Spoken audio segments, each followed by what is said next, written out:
I'll be the last one left when the lights go out. I'm down to one last breath, but I can't stop now. We all fall down sometimes, yeah, but that's just life. So cross my heart and hope to die. Baby, I was born to fight the fear when I feel like dying. I'm trying to fly high, but I'm not a pilot, can't deny it. There's some days I feel idiotic, just a product of a system where you're lucky just to make a dollar. That ain't gonna stop me cause my grind's contagious. I'll do what it takes to turn passion to paychecks. And if I go down, I'ma do it on my terms. And every single problem brings a lesson that I learned. So I did the half marathon at 2XU on the 21st of April. It was a Sunday.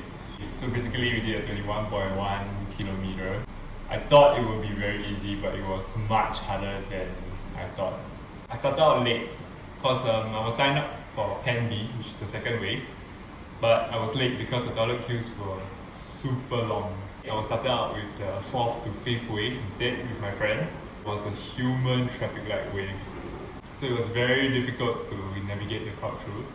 So jumping over curbs, hopping out on ledges so that I could get across the crowd. I was trying a bit too hard based on all the jumping, hopping around, trying to get past people. Effort I was feeling was maybe a 1 to 2 out of 10 only, so I just kept going. From the first kilometer to the 8 kilometer, it was a 2 out of 10 effort. I was running 5:40, 5:30. And during the 8 km mark, I was going nearly 5:50 to 6 minutes per km. But I was just attributing it to, okay, there were some hills, which I never thought that was part of the route. Also, I had to go through a lot of people, which was blocking me a lot, so I thought it was just due to that. Then afterwards, going from the next 5 kilometers, so it got a little bit harder. I could feel myself breathing a bit deeper, no panting. I could still speak comfortably. So only when I hit that 16 km mark, I could feel something happen to me. Something happened to my legs. I felt like somebody tied some ankle weights, like, you know, to Naruto, the Rock Lee scene where he took off the weights, but instead they put them on.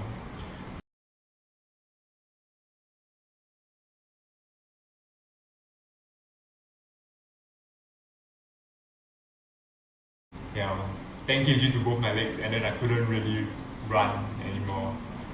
I kept thinking about this phrase that I heard from a video somewhere about someone who says that why do we even run? Longer distances at paces that we want to hit is a hard thing to do. We like to do hard things, so I just kept telling myself that.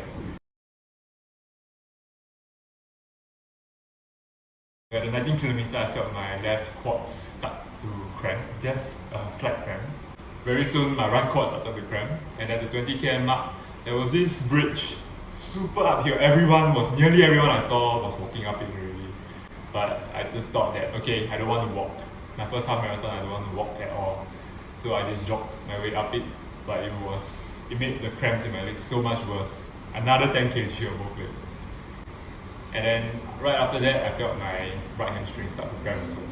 But then it was only 1 more km, so I just kept going. And then at that last 400 meters, blessed up, I saw Ash waiting for me. And she ran with me to the end of the line until the guard told her to kindly get out. And then that made the whole race for me, like being able to catch her. Okay, so I did 10 weeks of training, starting nearly from 0 km a week. Finally finishing up next at 48 km per week at the 10-week mark.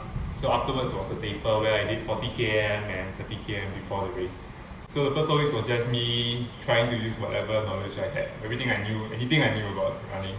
So I started building up knowledge. Easy paces, conversational paces.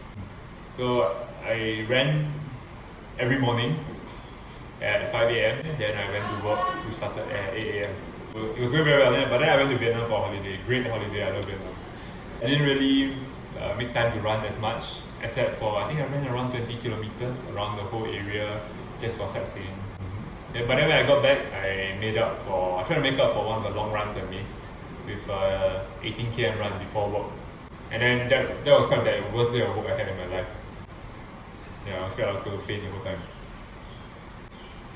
So afterwards, things went quite steady from there.